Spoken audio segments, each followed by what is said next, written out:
Singapore. If not for his interests in toy collecting and comic books, Mr. Jed Chong, 24, may have found it hard to make friends from a different social class, he reckons. The film critic and writer came from an elite school and lives in private housing, but has many friends from non-elite schools and who live in housing board flats, whom he got to know through his hobbies. His social network illustrates the findings of an Institute of Policy Studies survey released yesterday, that people from elite and non-elite schools, and those who live in public and private housing, are not really mixing. But the more they play sports and take part in cultural activities or voluntary groups, the more diverse their networks, the study on social capital in Singapore also found. Many of my current friends I met through the cosplay community.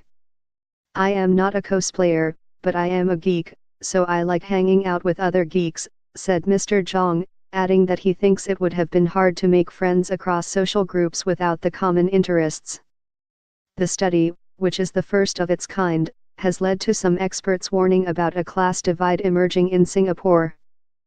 Those who spoke to the Straits Times called for policies that encourage more mixing along class lines to mitigate this.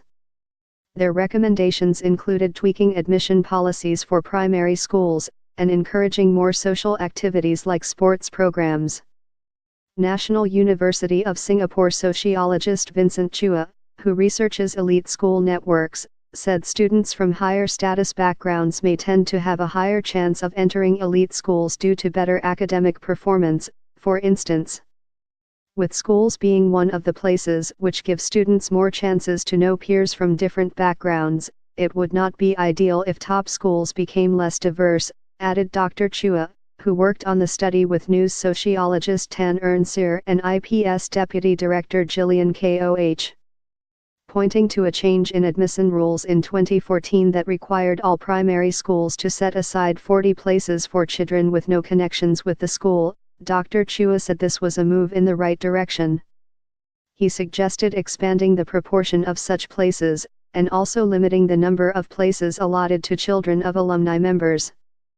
But Associate Professor Tan said putting different groups together does not by itself lead to integration, adding that those who entered the school based on quota systems may not necessarily be able to gel with the mainstream. He suggested activities and projects across schools that would encourage students from different backgrounds to mingle and work together towards a common goal, such as the Outward Bound Singapore camp that all secondary 3 students will go for from 2020. The researchers said the government can encourage more volunteering, including via religious and community organizations, and more sports activities, to widen people's networks. But the onus is also on individuals to step out of their comfort zones, they added. The researchers said that people may not be mixing with those outside of their social class because they feel there would be cultural differences and believe those of other classes would not be interested in socializing with them.